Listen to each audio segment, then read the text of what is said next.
guess I'll be the one to do it. We asked you a month ago. I'm just curious, is there an update on the waivers process on the two guys that you're waiting on? No, not yet. No update. Not sure what to say on that. So, not really sure of the time frame and stuff. We get a little bit of feedback from the SEC office about potential time frames and what to expect. I know there's a lot of players in college basketball, not just our two guys that are in the middle of this, but no real update, any update.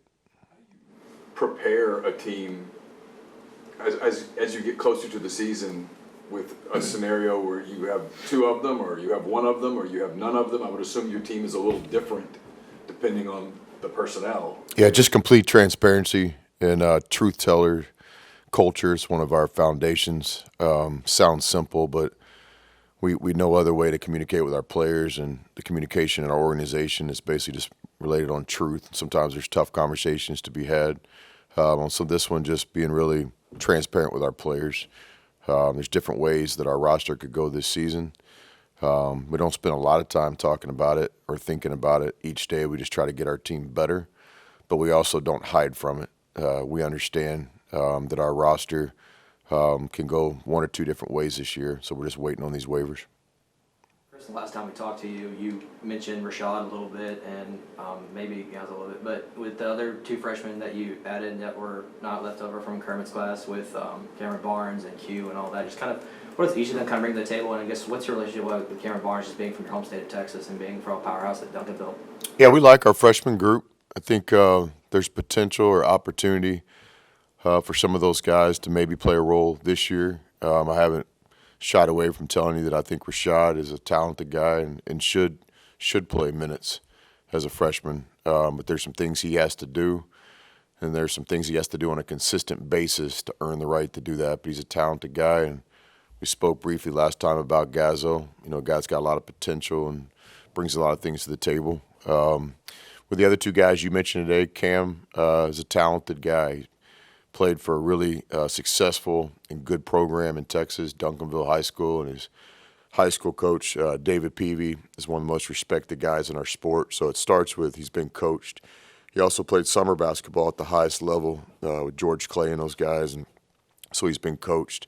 He's had some adversity in his career, a couple of injuries that took away a couple of off seasons and some months in his development, but you know, he's a talented guy, and the message for him in recruiting, and it stays same today, is just kind of run your own race. And I don't know when that will open up for him in terms of planning games, but I know if he can get a little better every day and kind of accept the journey and kind of find joy in the day-to-day growth, you know, he has a chance to be special. And Q's a guy that does a lot for us. You know, his role right now is to be ready to practice every day and to put a lot of pressure on our guys. He can really shoot the ball, so that brings great value in practice. We're going to play against guys all year long that we have to understand we can't give open three-point shots to. So in our organization, we call it hand down, man down. We don't want to have any hand down, man down threes.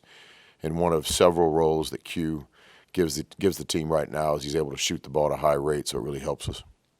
You talked about three different segments of the roster, the guys here, the freshmen, and then the transfers. A month further into it since we talked, how are you seeing kind of the meshing of all three of those heading into day one here? Yeah, I think our chemistry is a work in progress, but it is going in the right direction. I don't think anybody would disagree with that. We spent a lot of time together off the court in these last 5 weeks of our preseason. Week 0 was the first week of school, getting the guys acclimated to their academic schedules, to their housing situations. Obviously, Oxford and the campus, it's different in the fall than it is in the summer. Just more people, more traffic, more energy. So that week 0 is really all about getting organized. And the guys embraced that, especially academically. We got off to a great start. Then we had 4 weeks of preseason work. We just call it week 1, 2, 3, 4, and you know, we did well. So here we are this week. Preseason's over. We're starting practice, but I think the guys have done a good job bonding together off the court. We have a long ways to go. You never really know how close a group you have until adversity hits. And just like most teams around the country, we haven't had any on-court adversity yet, so that's always interesting. But I think our veteran players have done a really good job in leadership roles. And then I think everybody in our program has done a good job in following roles. You know, like there's no leaders unless there's followers. And certainly in my lifetime, if you talk about a Tom Brady or a Tim Tebow in college or in basketball, a Magic Johnson or whatever. When you think about the great leaders, there has to be followers. None of those guys are the leaders they are unless there's followers. So we spend a lot of time with our players understanding that we have to kind of pick and choose our times. There's times for even our best, strongest voice leaders to kind of defer and follow a little bit. So with this group and this team, I have been impressed. There's not a lot of ego. There's some humility here, which is always a core value of winning. So I like where our guys are. We got a long ways to go, but I do like where we are sitting here on the first day of practice. Chris, what do you want to learn in the next month and a half, whatever it is, before you tip off? Yeah, that's a good question. I talk to our guys a lot about, competitiveness and just discipline. And I like our players. We have enough talent in our locker room. We have athleticism, we have shooting, we have skill. But just like every team, it's going to come down to discipline. Like, I was trying to explain to the guys, like, everybody on this team knows how to block out. You've been coached since a young age. Shot goes up, find somebody, technique, root them out, go get the ball. So it's not like we wake up every day having to teach guys how to block out. But where we absolutely are is we don't have the discipline yet to do the right thing every single time. So what I would like to learn about this team is really where my two questions are on this group is how disciplined are we? Are we going to do the right thing time after time, regardless of score or fatigue or mood or off the court, distractions? Like it comes down to discipline. And then the other thing, just a competitiveness. I've always really enjoyed coaching competitive people where it doesn't matter if it's ping pong before practice or a sprint at the end of practice. I mean, you're either in it to win it or you're not. We have some competitive pieces in our program, but our overall just competitive mode of our team has to improve. A little bit off topic, and I know it was a topic that was a little bit more prevalent last offseason than this one, but some of the changes that are kind of being talked about in college basketball potentially being the NCAA Tournament field expansion, expanding to more teams, and maybe the possibility of, official summer ball, so to speak, on it. What do you kind of know about that, and what's kind of your thoughts on either or, if that's ever kind of crossed your mind? I don't spend a lot of time thinking about that, but I'll try to answer the question. The NCAA Tournament, my personal view, you asked, I'll answer.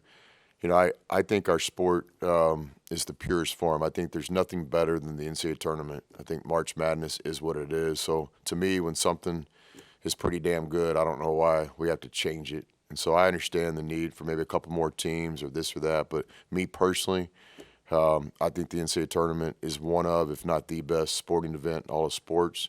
And so my personal view is I kind of like it the way it is right now. The other question was summer basketball and this kind of stuff. Honestly, there are so many things that hit our plate every day. It's not only the rules that have changed, it's the rules that might change. And so a couple of years ago, I just quit thinking about the stuff that they give us that might change because I got more important things on my mind, trying to figure out how to win on November 6th. But there's always a constant dialogue and things changing in our sport in the summers.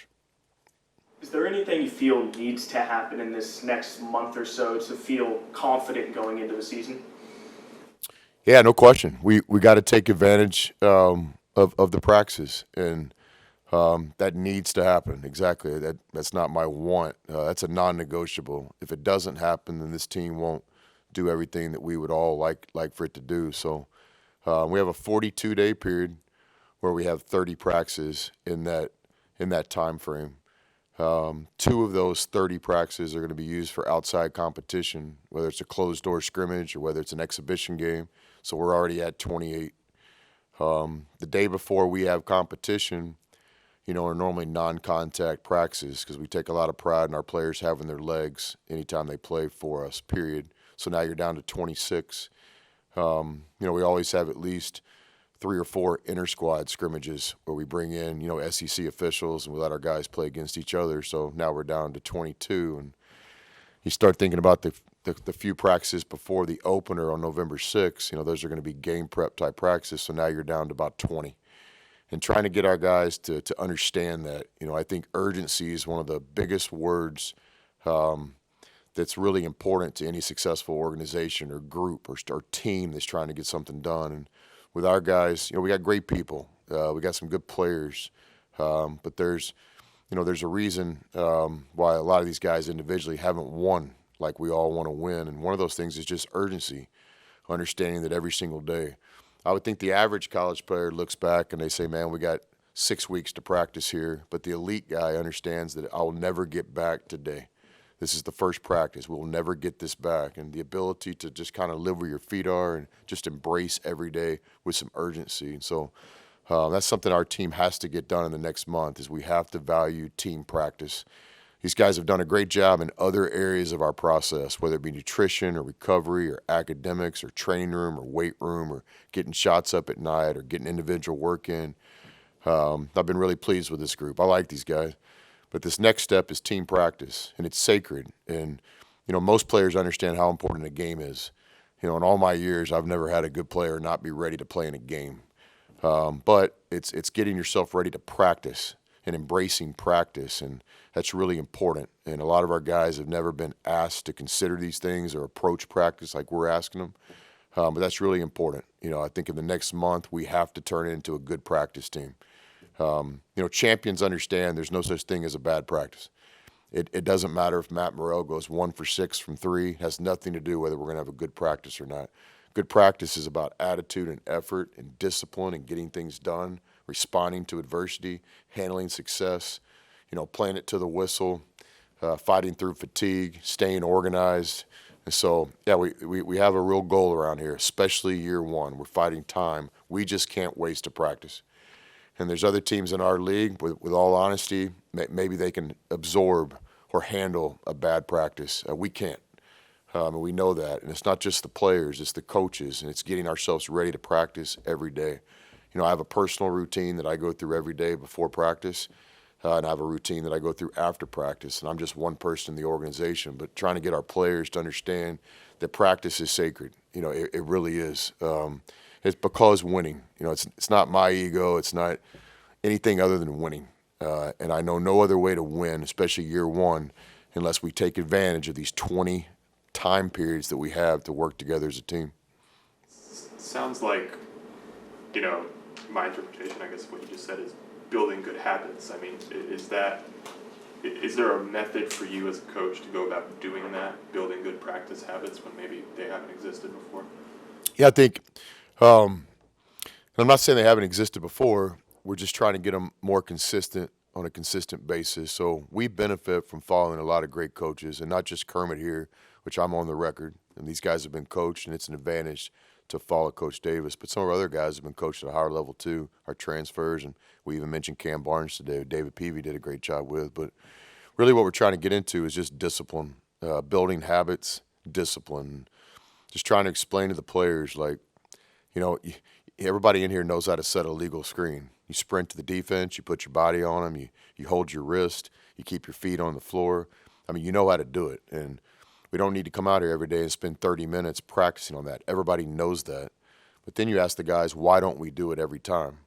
It's not knowledge, it's not intelligence, it's discipline. It's doing the right thing every time you're supposed to do it to the best of your ability, even when you're tired, even when things aren't going your way. So, the way we do it is just constant accountability, whether it be in the film room or in practice coaching, or the organization sets out what we need each person to do, including the players, and then we hold them accountable. And certainly with some of our younger guys, it's a lot more, love than it is direct conversation. And with our veterans, it's a lot of just direct conversations. We all came here for a reason. And to do the things that we'd like to do, we're going to have to become a disciplined group. So that's really what we're trying to get done right now more than anything. Chris, you talked specifics earlier in the offseason about just what exactly you wanted from your non-conference schedule, as far as, the competition, the regionality, and so forth. I know there was some pre-existing stuff already and all that, but you feel like when you establish a non-conference schedule that you've checked off every one of those boxes you want to check off? Maybe not every box, but I do know, we feel okay about it. We feel good. A lot of work went into it. All of our coaches contributed in some way, and then Brian Berg certainly did a lot. And Stacy, who was here with Kermit, who's at Texas Southern now, really worked on that for us for a couple weeks before he took his next opportunity. So, simply stated, we're playing a lot of good teams. We have, I think, 3 championship teams on our roster, 3 teams that won their conference last year. We have, I think, 6 or 7 20-win teams. The majority, we have a lot of postseason teams. We're playing in true road environments. We're playing in neutral site, kind of NCAA tournament type of environments. We worked really hard to have some home games, highlighted by a Memphis or a NC State. We're playing teams from the Pac-12, the Big 12, the ACC, among others. We're going to some pretty cool places for our guys, whether it's Orlando or Philadelphia or San Antonio. So a lot of challenges in our schedule, a lot of different styles and coaching in our schedule, which ultimately, the biggest objective is to get ready for SEC play. So there's some things we'd like to do with our future schedules, but I think this year, with the time allotted and the situation we found ourselves in, I do think we put a very competitive schedule on the court. Both the guys, as well as you, have kind of talked about time being the biggest enemy, with them maybe only having 1 year here at Ole Miss. Are y'all, as a group, kind of embracing an underdog mentality with the way that last year ended and them coming in and maybe trying to surprise some people this year?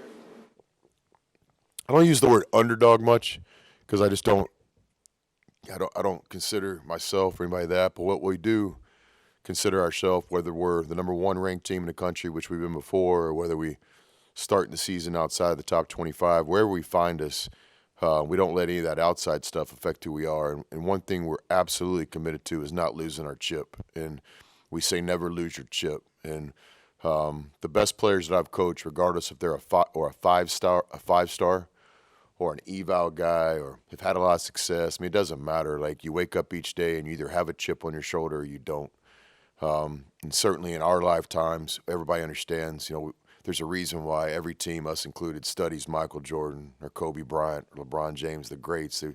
The greats, I have an absolute man crush on Kobe Bryant, and this started long ago, and I've probably studied him as much as anyone. And just an unbelievable mentality. He's the best player in the planet. He's the MVP of the league, and he literally approaches the game every day like he doesn't know if he's going to make the team. And that's like never lose your chip. So never been the word underdog's never really been in our vocabulary, but never lose your chip and have that edge every day. Again, regardless if you're a top-ranked team or trying to get into the rankings or whatever it have be, when the ball goes up, we want to have that chip on our shoulders. And I think that's fair to say. It is what it is. And no one's going to pick us to be a top SEC team. You don't see a lot of our individual players in All-American list or NBA drafts right now. And that's okay, because none of that stuff matters. It's what we're going to do today and what we're going to do tomorrow, and a couple of days turn into a week. So, it's well documented. Our teams have been picked last before, and we won the conference. And so none of that stuff really matters. It's good for fans. It's good to kind of get the sport started. But we have a very high expectation here. We have a lot of confidence in ourselves. We know it's going to be really difficult, but everything's difficult. There's not one team sitting around right now thinking this is going to be easy. This is college basketball. It's an 8-month grind, and we're just excited to get started this week. Coach, being new here yourself, how difficult has it been trying to bring together a new group of guys while still trying to adjust here in Oxford? Yeah, that's a good question. Well, first of all, you do have the off-the-court stuff. We've had families move here, husband, wife, kids. We've had, there's no denying that. That's why I said before, coaching changes are hard. There's just a lot of things going on. So what we try to do as a staff is just try to eliminate distractions. And certainly we all have personal lives too, but especially this time of year, hopefully everything's kind of in place where we can give this team everything that they deserve. And I know that's the case. It's always a challenge putting together a team that has some new players and new pieces, but when you add the fact that most of the coaching staff is new here, again, we're fighting time, right? Like, if we had just an extra week that nobody had, then we could take care of some of that off-the-court stuff, but we don't have that. And so it is challenging. I don't like the word difficult because everything's hard, but it's challenging, but it's no different than any other day. There's challenges every day. There's challenges every possession, in our game. But that's the whole deal with year one. We're just fighting time. And these guys have done a good job of embracing that. And I do feel like we got a lot done this summer in 8 weeks. I do feel like we got a lot done in our 4 weeks of preseason. I wish we had another 8 weeks, but we don't. So, it's time to tip the ball up, and we'll be ready. Speaking of preseason, is there an exhibition that's in the works currently, or? Yeah, absolutely. We're going to do one closed-door scrimmage. I think that's about three or 4 weeks into practice, and then we normally play an exhibition game about a week out. And so I know our opener is on Monday this year. So I would think, and I'll try to have that for you guys next time we meet, or it might be coming out in the next couple of days. But I think we'll play an exhibition game probably about a week before the opener.